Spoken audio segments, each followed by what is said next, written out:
тавре хабар дода будем, раиси маҷлиси миллии маҷлиси олии ҷумҳурии тоҷикистон, раиси шаҳри душанбе муҳтарам Рустами Эмомалӣ таи рӯзҳои 3-4 март бо сафари расмӣ дар ҷумҳурии Озарбойҷон қарор доштанд.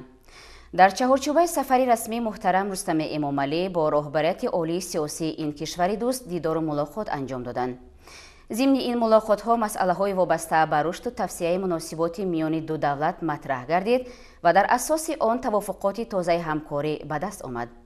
ҷузъиёти бештари мавзӯъ дар гузориши ҳамкорони мо. 3 марти соли равон раиси маҷлиси миллии маҷлиси олии ҷумҳурии тоҷикистон, раиси шаҳри душанбе муҳтарам Рустами Эмомалӣ бо сафари расмӣ ба ҷумҳурии Озарбойҷон ташриф оварданд. дар фурудгоҳи байналмилалии шаҳри Боку ба номи Ҳайдар Алиев, раиси маҷлиси миллии маҷлиси олии ҷумҳурии тоҷикистон, раиси шаҳри душанбе муҳтарам Рустами Эмомалиро роҳбарияти миллии маҷлиси ҷумҳурии Озарбойҷон ва дигар шахсони расмӣ самимона истиқбол гирифтанд. 3 март дар доираи сафари расмӣ ба ҷумҳурии Озарбойҷон, раиси маҷлиси миллии маҷлиси олии ҷумҳурии тоҷикистон, раиси шаҳри душанбе муҳтарам Рустами Эмомалиро президенти ҷумҳурии Озарбойҷон муҳтарам Илҳом Алиев ба ҳузур пазируфтанд. дар оғози мулоқот раиси маҷлиси миллии маҷлиси олии ҷумҳурии тоҷикистон, раиси шаҳри душанбе муҳтарам Рустами Эмомалӣ паёми шодбошии президенти ҷумҳурии тоҷикистон, пешвои миллат муҳтарам Эмомалӣ Раҳмонро ба президенти ҷумҳурии Озарбойҷон муҳтарам Илҳом Алиев расониданд.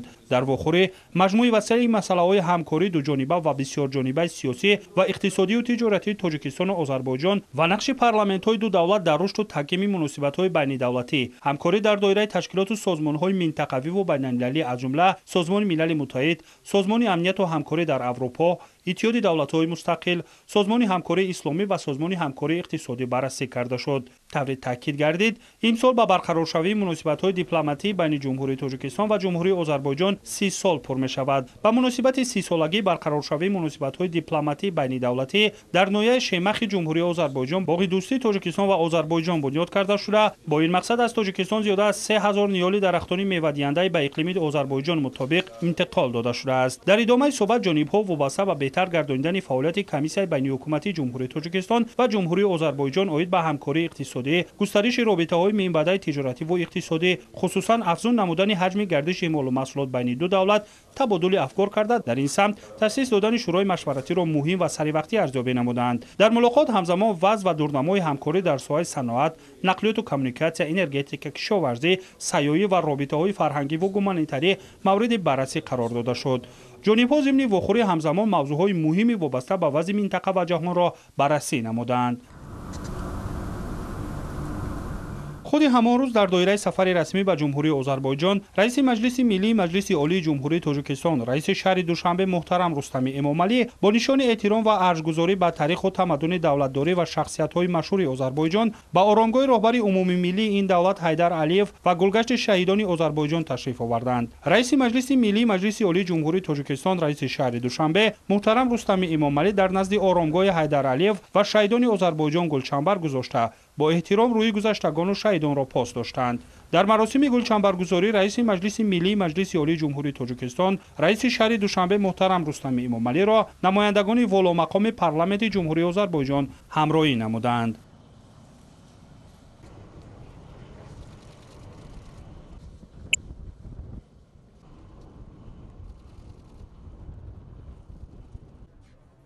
нимаи дуюми рӯзи 3 март раиси маҷлиси миллии маҷлиси олии ҷумҳурии Тоҷикистон, раиси шаҳри душанбе муҳтарам Рустами Эмомалӣ дар доираи сафари расмӣ ба ҷумҳурии Озарбойҷон бо раиси миллии маҷлисии ҷумҳурии Озарбойҷон хонум Сахиба Гафарова мулоқот намуд. дар вохӯрӣ ки бо иштироки ҳайатҳои расмии Тоҷикистон ва Озарбойҷон доир шуд, вазъи кунунию дурнамои робитаҳои байнипарламентӣ, муносибатҳои дуҷониба ва бисёрҷонибаи байнидавлатӣ дар соҳаҳои афзалиятноки иқтисодию иҷтимоӣ ва масъалаҳои дорои аҳамияти минтақавиву байналмилалӣ баррасӣ гардид. дар оғози мулоқот раиси маҷлиси миллии маҷлиси олии ҷумҳурии Тоҷикистон муҳтарам Рустами Эмомалӣ ба ҷониби Озарбойҷон барои даъват ҷиҳати анҷоми нахустин сафари расмӣ изҳори сипос карда таъкид доштанд ки дар Тоҷикистон ба муносибатҳои дӯстии анъанавӣ ва ҳамкорӣ гуногунҷабҳаи байнидавлатӣ бо Озарбойҷон ки натиҷаи муколамаҳои доимии сиёсӣ дар сатҳи олӣ мебошанд, аҳамияти аввалин дараҷа дода мешавад. раиси маҷлиси миллӣ бо қаноатмандӣ таъкид намуданд ки бо таъсиси гурӯҳҳои дӯстии ҳамкорӣ байни парламентии Тоҷикистон ва Озарбойҷон пайваста густариш ёфта امضای سازشنامه اوید به همکاری بین مجلس ملی مجلس عالی جمهوری تاجیکستان و ملی مجلس جمهوری آذربایجان در دایره سفر رسمی برای تقویت منبع و تکمیل محتوای مناسبت‌های بین پارلمانتی شرایط و زمینه‌های نو موافق فراهم خواهد آورد. تاکید گردید که جانب تاجیکستان با تقویت رابطه‌ها با پارلمانت آذربایجان در دایره اتحاد بین پارلمانتی، اسامبله پارلمانتی آسیایی، اسامبله پارلمانتی سازمان امنیت و همکاری در اروپا و اسامبله بین پارلمانتی اتحاد دولت‌های مستقل توجه خاصه می‌دهد. در ادامه مذاکرات بین پارلمانتی جانب‌ها وابسته به مسئله همکاری‌های منطقوی و بین‌المللی تاجیکستان و آذربایجان از جمله در دایره سازمان ملل متحد تبادل افکار نمودند. در رابطه با 30 سالگی برقرار شوی مناسبت‌های دیپلماتی بین تاجیکستان و آذربایجان جانب‌ها وسعت همکاری در ساحه‌های مورد توجه طرفین را در زمینه سندهای معیاری حقوقی که 59 سند را تشکیل می‌دهد ضرور شمردند. ضمن بررسی مسائل همکاری فرهنگی و گومانیتاری پیشنهاد گردید که در حاشیه تجلیل 30 سالگی مناسبت‌های دیپلماتی بین دولتی 4 اوینیوی مشترک فرهنگی و ترغیباتی دایر کرده شود. جانب‌ها همچنین در ملاقات مسائل مربوط به همکاری دو جانبه را در ساحه‌های ساختمان و نقلیات، کمونیکاسیا، انرژتیک، صنعت، جلب دایره صاحبکاری و سرمایه‌گذاری جانب آذربایجان به تطبیق لایحه‌های بنیاد کارخانه‌های مشترک بررسی نمودند. اینچنین جانب‌ها برای تامین امنیت در منطقه اوید به مبارزه مشترک علیه تهدیدهای گلوبالی، تروریسم، اکستریمیسم و جنایتکاری متشکل فراملی تبادل افکار نمودند. در آخر ملاقات رئیس مجلس ملی مجلس عالی جمهوری تاجیکستان محترم رستم امامعلی از رئیس ملی مجلس جمهوری آذربایجان محترم سخیب غفرova دعوت به عمل آوردند که در وقت برایشان مساعد با سفر رسمی به تاجیکستان تشریف آورند. دعوت با خوشنودی پذیرفته شد. پس از ملاقات هیئت‌های مجلس ملی مجلس عالی جمهوری تاجیکستان و ملی مجلس جمهوری آذربایجان مراسم به امضارسانی سازشنامه اوید به همکاری بین مجلس ملی مجلس عالی جمهوری تاجیکستان و ملی مجلس جمهوری آذربایجان برگزار گردید. در ادامه سفر رسمی به جمهوری آذربایجان رئیس مجلس ملی مجلس عالی جمهوری تاجیکستان رئیس شهر دوشنبه محترم رستم امامعلی با رهبر مقامات اجرایی شهر باکو الدار عزیزوف ملاقات نمودند. ضمن ملاقات دایره وسیع مسائل همکاری و دورنمای مناسبت‌های دوستانه بین پایتخت‌های تاجیکستان و آذربایجان مورد بررسی قرار داده شد. در آغاز صحبت رئیس مجلس ملی مجلس عالی جمهوری تاجیکستان رئیس شهر دوشنبه محترم رستم امامعلی نقش سران دو دولت را در توسعه و تقویت مجموعه مناسبت‌های دوستانه دو جانبه بزرگ ارزیابی کرده جهت گسترش همکاری گوناگون جنبه شهرهای دوشنبه و باکو، تقویت کارها در سمت فراهم آوردن زمینه‌های مساعد برای پیشبرد فعالیت تجارتی و اقتصادی، علمی و فرهنگی و سیاحی، اینچنین مبادله تجربه بین ساختارهای شهرداری هوسمندی خود را اظهار داشتند. در فرجام مذاکرات رئیس مجلس ملی مجلس عالی جمهوری تاجیکستان رئیس شهر دوشنبه محترم رستم امامعلی و رهبر مقامات اجرایی شهر باکو الدار عزیزوف سازشنامه درباره برقرار نمودن مناسبت‌های برادرشهری بین شهر دوشنبه پایتخت جمهوری تاجیکستان و شهر باکو پایتخت جمهوری آذربایجان به امضا رسانیدند. نیمه دوم روز 4 مارس در ادامه سفر رسمی به جمهوری آذربایجان رئیس مجلس ملی مجلس عالی جمهوری تاجیکستان رئیس شهر دوشنبه محترم رستم امامعلی و هیئت رسمی تاجیکستان به اگنتی دولتی خدمت رسانی به شهروندان و نوآوری‌های اجتماعی نزد پرزیدنت جمهوری آذربایجان تشریف آورده با فعالیت آن از نزدیک شناس شدند. اگنتی دولتی خدمت رسانی به شهروندان و نوآوری‌های اجتماعی با تشبث پرزیدنت جمهوری آذربایجان الهام علیف سال 2012 تأسیس یافته، هدف اساسی تأسیس آن بلند برداشتن سطح خدمت رسانی‌های دولتی به شهروندان با استفاده از وسایل معاصر الکترونی، پیشگیری از مانع‌های اداروی، تامین شفافیت حجت‌گذاری خدمت رسانی‌های دولتی، پرزور نمودن مبارزه با کروپسیا و تحکیم اعتماد و باوری مردم به مقامات دولتی به حساب می‌رود. اطلاع داده شد که در مرکزهای اگنتی مذکور شهروندان می‌توانند نوابسته از محل باقیمتگیری از جانب مقامات گوناگون دولتی از جمله وزارت و اداره‌ها و 30 شرکت و کارخانه‌های خصوصی بیش از 320 نمود خدمت رسانی الکترونی را طریق خدمت رسانی روزانه یگانه انجام دهند. دواملوکی میانه وقت خدمت رسانی به شهروندان 5-10 دقیقه را تشکیل می‌دهد. سپس رئیس مجلس ملی مجلس عالی جمهوری تاجیکستان رئیس شهر دوشنبه محترم رستم امامعلی در شهر باکو همچنین به مرکز فرهنگی حیدر علیف تشریف آوردند. در حدود مرکز فرهنگی حیدر علیف تالار بزرگ کنگرس، آثارخانه به نام حیدر علیف و تالارهای گوناگون نمایشی فعالیت داشته تجسمگری فلسفه اعمار دولت‌داری و ایدئولوژی آذربایجانی نخستین پرزیدنت آذربایجان حیدر علیف، تاریخ، زبان، ارزش‌های فرهنگی و معنوی این دولت میباشد و یکی از رمزهای باکوی معاصر به حساب می‌رود. پس از انجام دادن سفر رسمی در جمهوری آذربایجان، نیمه دوم روز 4 مارت رئیس مجلس ملی مجلس عالی جمهوری تاجیکستان رئیس شهر دوشنبه محترم رستم امامعلی به وطن برگشتند. در فرودگاه بین‌المللی شهر باکو به نام حیدر علیف رئیس مجلس ملی مجلس عالی جمهوری تاجیکستان رئیس شهر دوشنبه محترم رستم امامعلی را رهبریت ملی مجلس جمهوری آذربایجان و دیگر شخصان رسمی گسیل نمودند.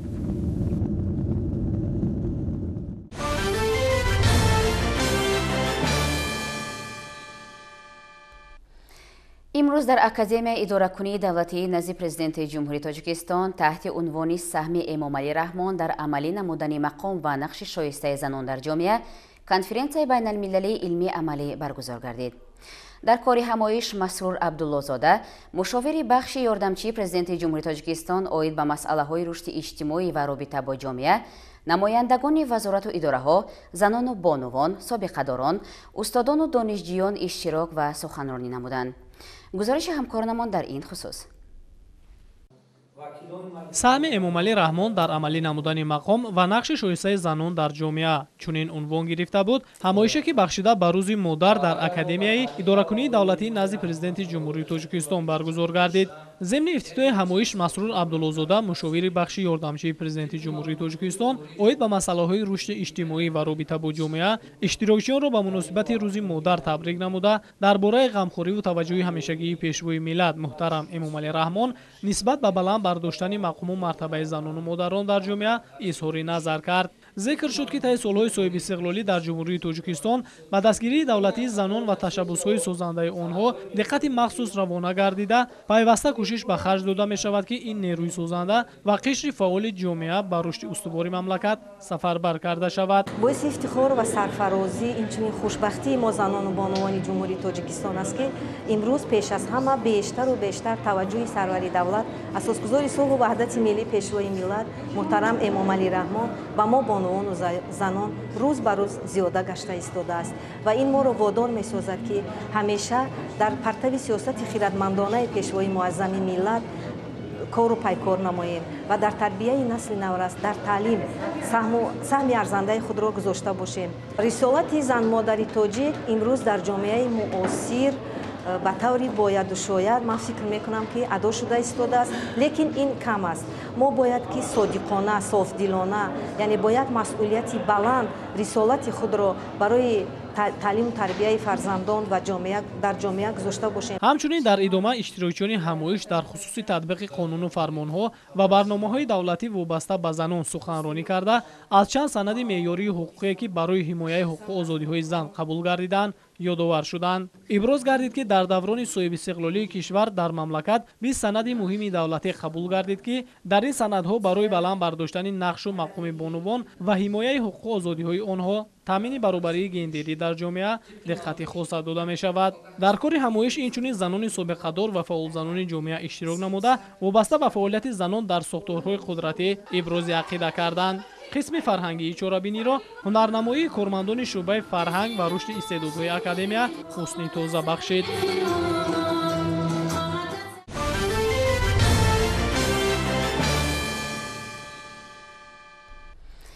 پرزیدنت جمهوری تاجیکستان محترم امامعلی رحمان برای جهت بلند برداشتن مقام زن در جامعه توجه مخصوص ظاهر می‌کند که این از احترام تاریخی ملت ما نسبت به زن مادر سرچشمه می‌گیرد.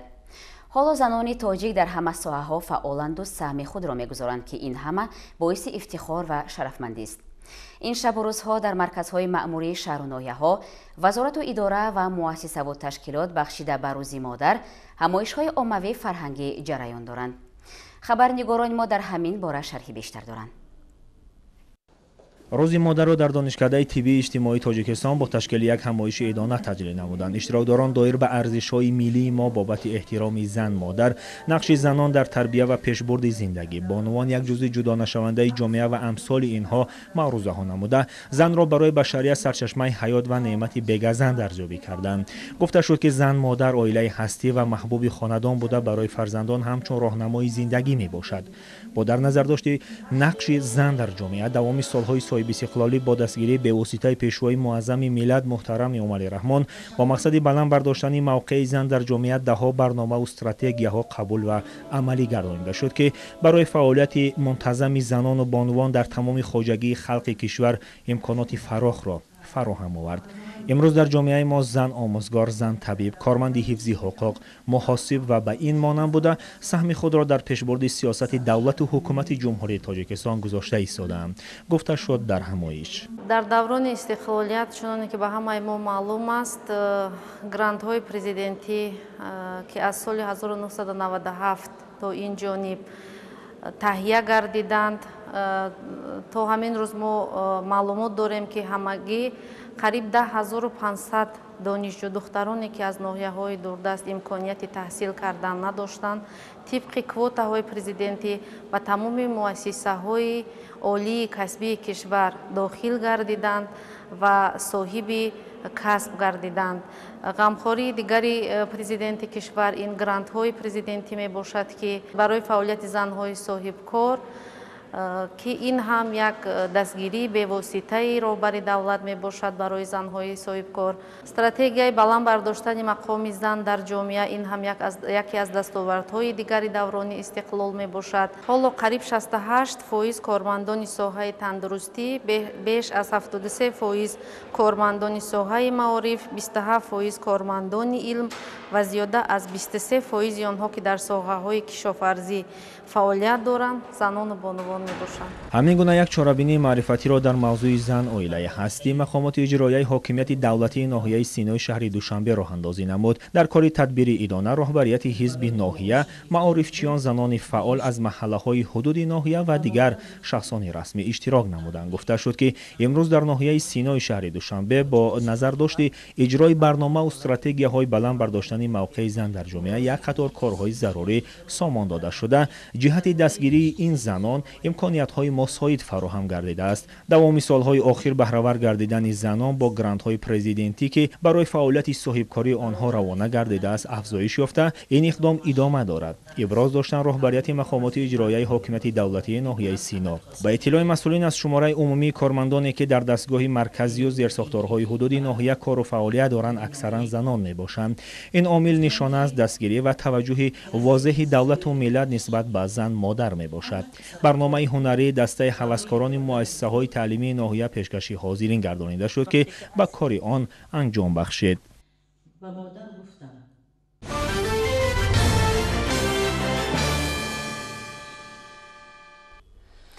کارمندان کمیته حالتهای فوق‌العاده و مدافع گردشدنی نزد حکومت جمهوری تاجیکستان برای نجات اهالی در حالتهای اعتنایی آماده‌اند و سریع وقت می‌توانند ساکنان را به جایهای بی‌خوف کوچانند و به آنها کمک خود را رسانند.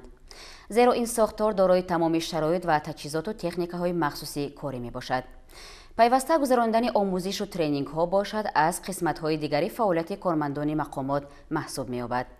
گزارش همکاران ما از رفت چنین یک چاره‌بینی آموزشی در شهر باختر آماده گشته است. در بینای رئیست کمیته حالتهای فوق‌العاده و مدافع گردشدنی در ولایت ختلان برای خدمتچیان حربی دسته مخصوصی زودعمل نجادی ریاست چاره‌بینی آموزشی تشکیل و گذرانیده شد. دوام یک روز به اشتراکچیان مربیهای صاحب ملکه اوید به پس کردن خطرهای آفت‌های طبیعی و سریع وقت کمک رسانیدن و به جایهای بی‌خوف کوچانیدن آسیب دیدگان تعلیم دادند. طبق نقشه و چاره‌بینی‌های طرفین برای ساختارهای خدمات‌ها کورس‌های آموزشی گذرانده می‌شوند. در این آموزش‌ها معلومات‌های مقدمه‌ای آید به پرینسیپ‌های ارزیابی فوری در جای حادثه، رساندن یاری اول به آسیب دیدگان و پاسخدهی فوری گذرانده می‌شود.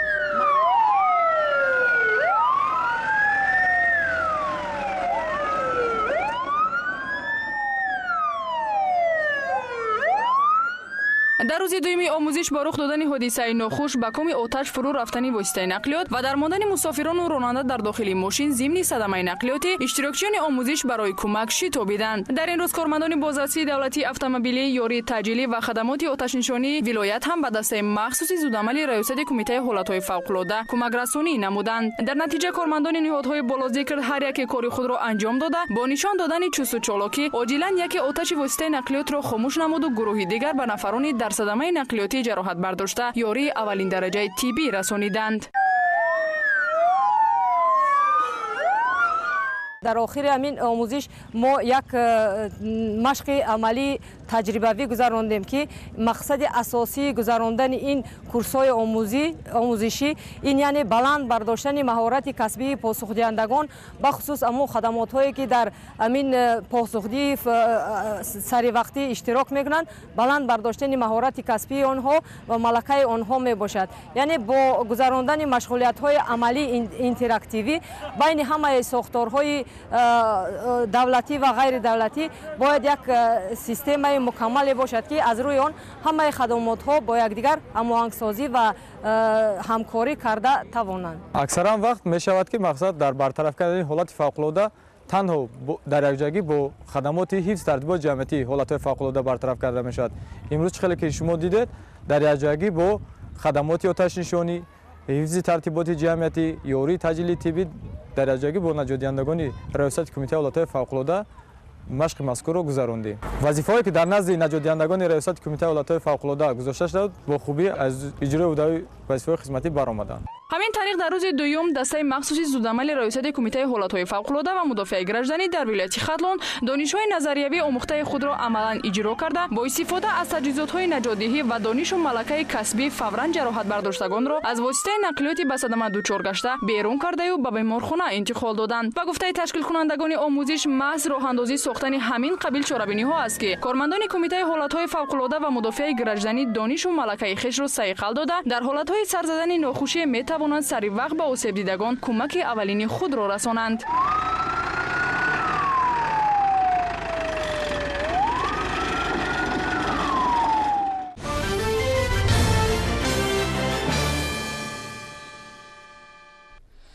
مرکزهای تحصیلات ایلوگی شهر و ناحیه‌های ولایت سوخت به کسب و هنر آموزی هزارها نفر خوانندگان شرایط فراهم آوردند.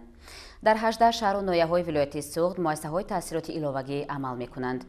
این مؤسسه‌ها جهت ثمرناک استفاده نمودن وقت خالگی کودکان و نورسان، رشد تفکر تکنیکی، دریافت و رشد استعدادها، پیشگیری از جنایت و جنایتکاری، پر کردن فضای خالی خوانندگان در دوره‌های تعطیل یک زمره آموزش‌ها را به راه ماندند.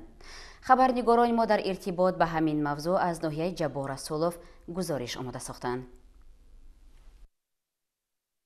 خواننده صنف نهم مؤسسه تحصیلات میانی عمومی رقم 2 ناحیه جبار رسولوف جسمین بویمرادова 3 سال این جانب در محفل‌های بیولوژی نورس، زبان آموزی و دوزندگی طراحی مرکز تحصیلات ایلوگی ناحیه فعالانه اشتراک می‌کند. در نتیجه پیوسته به دانش اندوزی مشغول شدن جسمینه در آزمون‌های ناحیوی اشتراک کرده بارها سزاوار جای‌های نمونوی گشته است. امروز باشد نازکی‌های هنر دوزنده طراح را از استادانش آموخته ایستاده در آینده می‌خواهد که هرچی بیشتر هنرهای ملی را از بر نماید. محفل تاریخ هم خوانده است. از اینجا 3 سال خوانده سرتیفیکات خواب از معارف آمدگی سپاسنامه ها را به دست درآوردیم. من در آینده دکتر شدن میخواهم که حاضر به همین محفل دوزندگی طراحی آمده ایستادیم. به من خیلی این محفل معقول می باشد که من در آینده انسان باید یک تا کسب را انتخاب میکند برای خودش، لیکن هنر هم آموزیم برای خودمان یاری کلان میرساند. عین زمان در مرکز تحصیلات ایلوگی ناحیه جبار رسولوف 24 محفل در رویه‌های گوناگون عمل کرده 696 نفر خوانندگان به علم و هنر آموزی جلب کرده شدند. در این مؤسسه محفل‌های روی استتیکی، ادرس‌بافی، گلدوزی ملی، بافندگی، روزگارداری، سوزنی دوزی، طراحی و در روی فنی آموزش زبان‌های انگلیسی و روسی، شیمیا، بیولوژی در محفل تکنیکی باشد اختراعکاران نورس و آویامدلان جوان دایر می‌گردد. با مقصد تربیت نسل نورس در روحیه وطندوستی و وطنپرستی، صیقل دادن دانش و رونق ایجادی آنها از همه امکانیت‌ها و واسطه‌های معاصر تکنیکی استفاده نموده برای پیشروی ساحه معارف سهم خود را گذارد. مؤسسه نقشه گرفته است که اقدام نو سرور دولت را یعنی اعلان گردیدن سالهای 2020-2040 20 ساله آموزش و رشد فنهای طبیعت شناسی دقیق و ریاضی در ساحه علم و معارف در عمل تطبیق نمودن جهت هر انسان تشکیل کردن محفل ها برای تربیت نمودن نسل نورس از همه امکانیت ها موجوده استفاده برد. در مؤسسه‌های تحصیلاتی تا مکتبی همین ناحیه نیز با مقصد اجرای برنامه دولتی زبان آموزی برای گروه‌های آمادگی پیش از مکتبی آموزش زبان‌های انگلیسی و روسی راه اندازی گردیده است. برای در سطح ضروری دایر گردیدن درس‌ها باشد متخصصان تخصصی به کار جلب کرده شده مشغولیت‌ها طبق جدول تصدیق نموده شعبه معارف نوحی جبار رسولوف گذرانده می‌شوند. برای عملی گردانیدن پیام‌های پیشوای ملت اساسگزار صلح و وحدت ملی محترم امام علی رحمان در کودکستان ما نیز آموزش زبان‌های روسی و انگلیسی با مربیان صاحب اختصاص براه مانده شده است. کودکان ما زبان روسی و انگلیسی را به زبان‌های روسی و انگلیسی بسیار شوق و هوس دارد. مربی‌های ما صاحب اختصاص می باشند. مسئولین شعبه معارف ناحیه مذکور برای بهتر نمودن سطح و صفت تعلیم و تربیت کودکان در مؤسسه‌های تحصیلاتی تا مکتبی شرایط مساعد فراهم آورده در کارهای تعمیر و آبادانی مؤسسه‌ها دستگیری والدین تربیت گرندگان را سریع ارزیابی می‌کنند. در مؤسسه‌های تحصیلاتی تا مکتبی همه شرایط‌ها برای کودکان ما فراهم آورده شده است. اینچنین در کودکستان ما هم دستاوردهای زیادی به نظر گرفته شده است. در کودکستان ما 24 نفر مربیان به 485 نفر کودکان تعلیم و تربیت می‌دهند. آنها در 18 گروه فعالیت می‌برند. برای تعلیم و تربیت برای بیشتر نمودن تعلیم و تربیت در کودکستان ما هم همه شرایط‌ها فراهم آورده شده است. کامپیوترها، تلویزورها برای کودکان تجهیزات‌های ضروری همه آنها برای کودکان خدمت می‌رسانند. تعلیم زبان روسی و انگلیسی در کودکستان‌ها طلبات زمان بوده تحقیقات‌های علمی روانشناسی ثابت کرده است که آموزش این زبان‌ها را از سن 5 سالگی آغاز کردن ممکن بوده. تعلیم با دو مقصد تشکل ملکه معاشرت دایر به موجودات با بچگان شناس و دوم برای تکمیل خاطره امکانیت‌های ذهنی و تجربه لینگویستی کودک مساعدت می‌کند.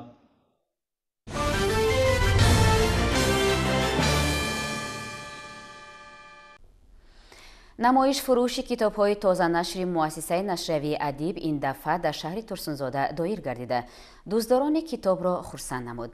خدمتیان دولتی، نمایندگان کارخانه و تشکیلات، مؤسسه و اداره‌ها، خواجگی‌ها و ساکنان شهر در این چهاربینی فرهنگی شرکت ورزیده کتاب‌های مقبول خود را خریداری کردند. از رفت تدبیر مذکور همکارانمان خورشید حلیمو و صاحب نور عبدالرسولوف گزارش می‌دهند. در نزد بینای کتابخانه مرکزی شهر ترسونزاده از جانب مؤسسه دولتی نشریات ادیب نمایش فروش کتاب تحت عنوان انیس کنج تنهایی کتاب است برگزار گردید. نمایندگان مقامات اجرایی حکومت دولتی، مسئولین کارخانه و تشکیلات، مؤسسه و اداره‌ها، خواجگی‌ها و ساکنان شهر ترسونزاده اشتراک نموده کتاب‌های شاعران کلاسیک و معاصر فارسی تاجیک را خریداری نمودند. باید گفت که در این روز از جانب مؤسسه دولتی نشریات ادیب به خاطر جلب خوانندگان به کتاب و کتابخانه در این نمایش بیش از 1000 نامگوی کتاب‌ها را با نرخ دسترس پیشکش ساکنان شهر ترسونزاده نمود. در نمایش فروش کتاب نمایندگان مقامات اجرایی حکومت دولتی و شاعران و نویسندگان ضمن سخنرانی‌هایشان قید نمودند که کتاب در نزد مردم قدر و منزلت دارد. کتاب از وسایل مهم اخبار عمومی، علمی و تکنیکی، اسلحه پرزور مبارزه سیاسی و ایدئولوژی در پهن‌کنی و ترغیب دانش، معلومات و تربیت به شمار می‌رود. من خود در آزمون فروغ صوفی دانایی کتاب است از روی نامیناسیون خواندن آثار ادیبان جهان اشتراک دارم. از این فروش کتاب‌های به خود لازمه را خریداری نمودم. کتاب خود گنجینه علم و دانش است. برای پیشروی جامعه با معرفت گردیدن آینده ما نقش خود را می‌بازد. در حقیقت از گذشته تا به امروز کتاب برای انسان یک محض بی‌بهای عقل و خرد است. هر یک خلق و ملت محض توسط کتاب تمام میراث گرانبهای خود را در طول عصرها آموخته است. همین طور ساکنان شهر از این نمایش کتاب‌های مقبول خود را خریداری نمودند.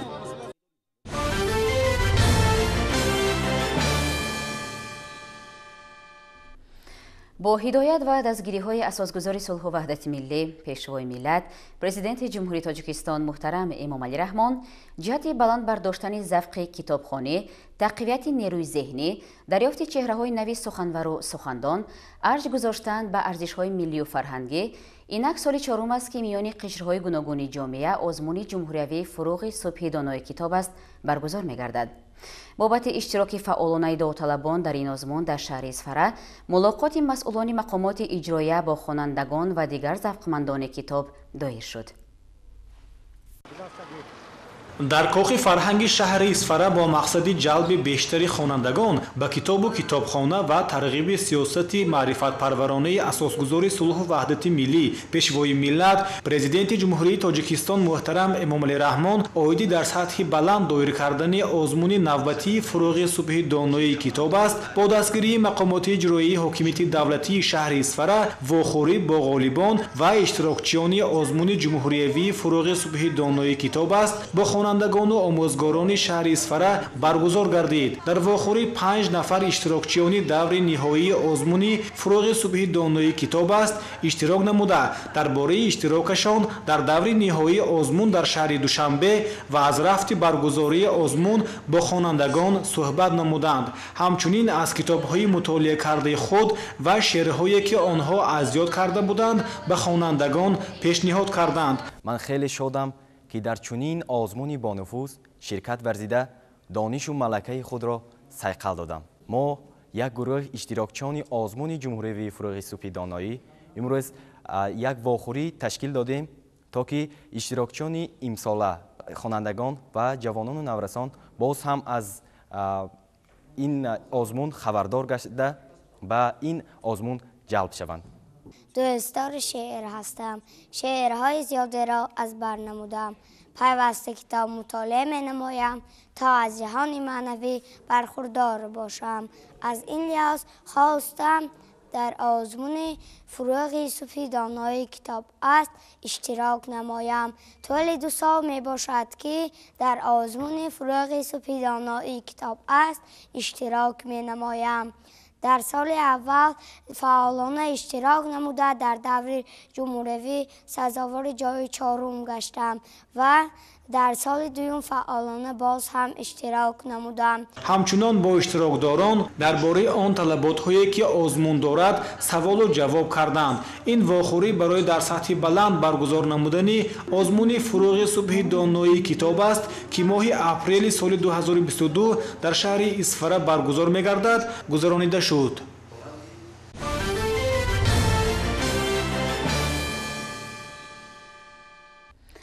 дар Чили бар зидди сӯхтори бешазор мубориза мебаранд.